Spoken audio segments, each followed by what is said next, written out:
जुड़ा हुआ नहीं है। इसलिए भागवत में कहा, धामना स्वेन सदा निरस्त कुहकम। परमात्मा नित्य निरुपाधिक है, कभी सोपाधिक होता ही नहीं। अगर सोपाधिक कोई होता है तो वो मैं होता हूँ, देखने वाला। ठीक हो गया? उल्टा नहीं करना। प्रायः बोला ऐसा ही जाता है और इस तरह की थोड़ी गलतफहमी हो जाती है कि चेतन का उपाधि के साथ संबंध होने से हाँ वो जीव हो गया, चेतन का उपाधि के साथ संबंध हो जाने से वो शायद ईश्वर हो गया। वो उपाधि के साथ चेतन का कहाँ का संबंध है? तो यहाँ एक पूरा का पूरा दोहा वर्णन है। जिसके पास जिस भाव की उपाधि है वैसा प्रभु उसको दिखाई देते हैं। देखहि रूप महारणधीरा, मनोह वीर रस धरे शरीरा। जो योद्धा हैं, राजा बैठे हुए स्वयंवर में भगवान को देखते हैं तो वीर रस स्वयं ही विग्रह धारण करके बैठा है। डरे कुटिल राजा उनको भयानक मूर्ति के रूप में देखते हैं। उनको भगवान में कहीं कोई सौंदर्य नहीं दिखा देता। चश्मा लग गया ना। जो सौंदर्य राशि हैं उनको ये लोग भयानक देखते हैं। रहे असुर छल छोनिप वेशा, वहाँ असुर इत्यादि भी बैठे थे राजा का वेश बना के। भगवान उनको काल के समान दिखाई देते हैं। तिन प्रभु प्रगट काल सम देखा। और पूर्वासी लोग कैसे देखते हैं? बोले नरभूषण लोचन सुखदाई। ये नारियां अपने अपनी रुचि के अनुरूप देखती हैं। विद्वान लोग प्रभु को विराट रूप में देख रहे हैं तो वो इस समय एक सजे धजे राजकुमार, लेकिन विद्वानों को विराट रूप दिखाई देता है। जनक के लोग अपने स्वजन के रूप में देखते हैं। जोगियों को भगवान परम तत्व के रूप में दिखाई देते हैं। जोगिन परम तत्वमय भाषा, शांत शुद्ध सम सहज प्रकाशा। ये देखो, उनको योग की उपाधि प्राप्त है तो परमात्मा ऐसे दिखते हैं। सीता जी कैसे देखती हैं? गोस्वामी जी से पूछा गया कि जानकी जी कैसे देखती हैं? बोले वो मैं नहीं कह सकता। जानकी जी से पूछोगे तो जानकी जी भी नहीं बता सकती। वो अनुभव कर रही हैं लेकिन बता नहीं सकती। यही विधि रहा जाहि जस भाऊ, तेहि तस देखे कौशल राऊ। जैसा जिसका भाव था वैसा प्रभु दिखाई देते हैं।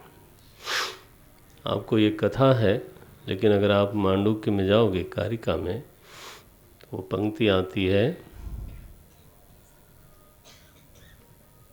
स्मरण है, यम भावम दर्शयेत यस्य तम भावम समुपैति सः, तम भावम सतु पश्यति।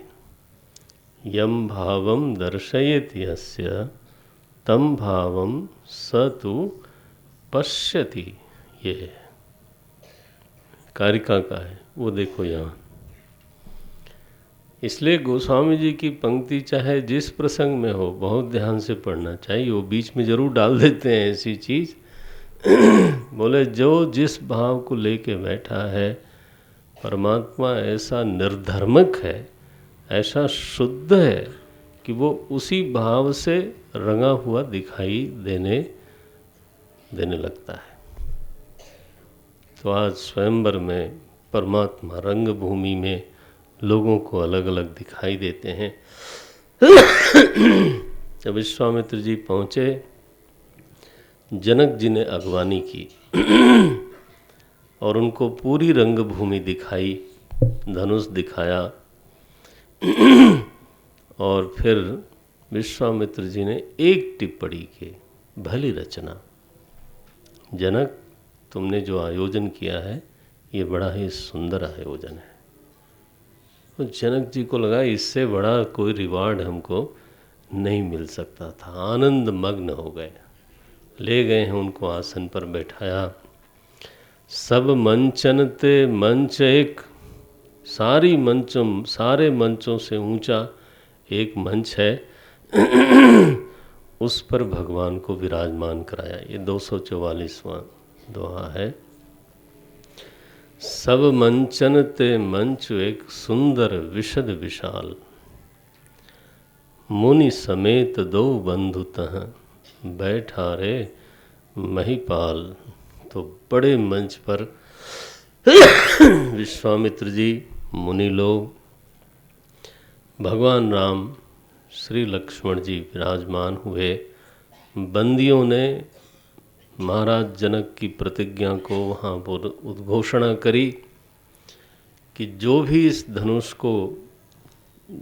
पर प्रत्यंचा लगाएगा, जानकी जी बिना विचार के उससे विवाह करेंगी।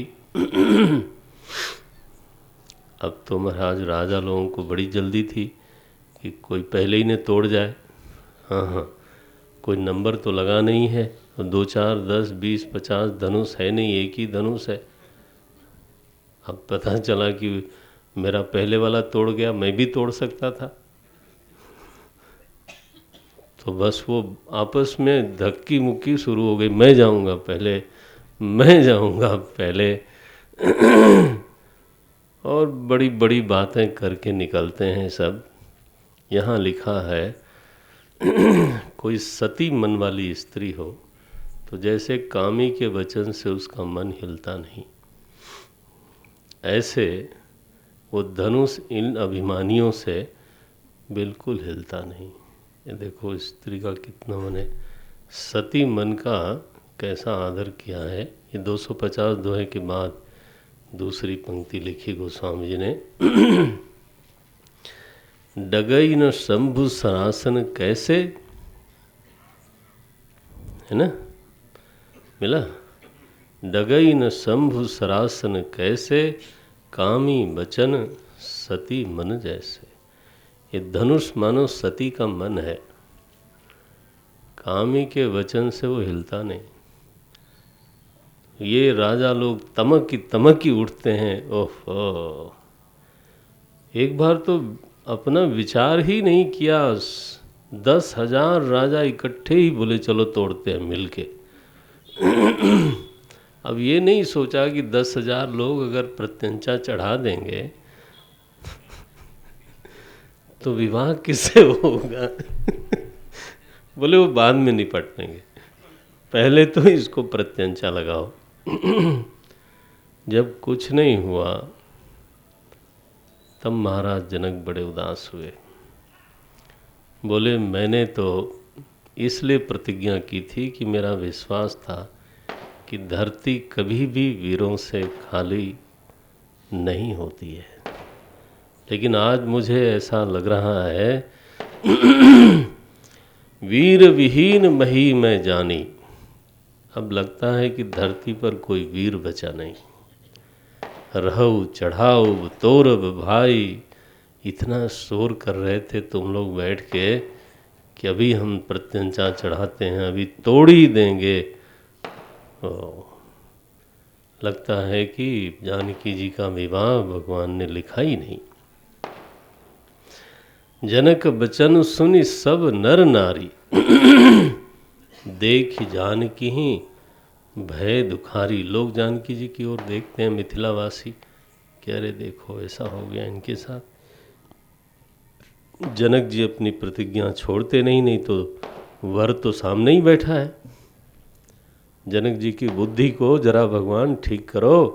और जनक जी तो दृढ़ प्रतिज्ञ है, वो तो छोड़ते नहीं। जब उन्होंने कहा कि वीर विहीन मही में जानी, तो लक्ष्मण जी से रहा नहीं गया। माखे लखन, अरे क्या बात करता है ये, जनक जी ऐसी बात करते।